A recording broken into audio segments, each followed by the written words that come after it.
Welcome to the video, guys. We're going to be going over the bitch tube replacement for my E30, which is an 84, and kind of going over what's happened with my E30 since the last video. Welcome back. We're working on the E30 again today. I am reassembling the intake manifold. I got my PVC pipe, zip ties included. Um, we got the new intake manifold here. Or not new, I just painted it, but it looks good. And then we have all the parts we're putting back together here. I cleaned out the garage, so it's actually kind of nice. And I wanted to show you guys this. I got this for free. So I got a 40,000 mile MR2 engine.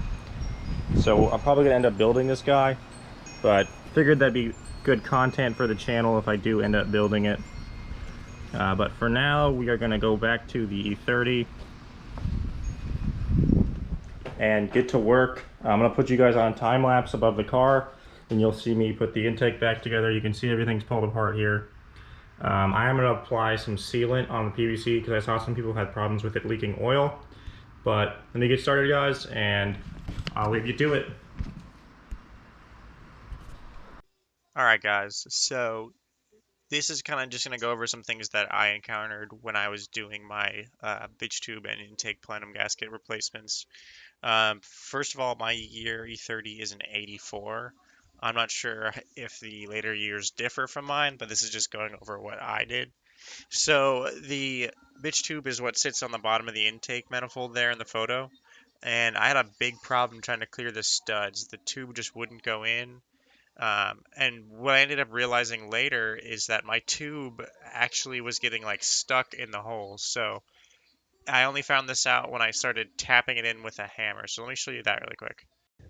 All right, so first I do recommend that you clean the hole like crazy. I only found this out after like playing with it for like a few hours, just trying to get it to fit. You can see I'm tapping it in here. Once I tapped it in, I realized that it's supposed to be able to move up and down. So what if you're having trouble getting it to fit, make sure you really clean up the tube. Sand the tube with like I sanded it with like 400 grit or something. I just made it nice and shiny, cleaned the hole up, and then once it fit in there, it slid in there nicely. So I think it mostly just comes down to like a lot of these cars are they're 35, 40 years old, but try that first.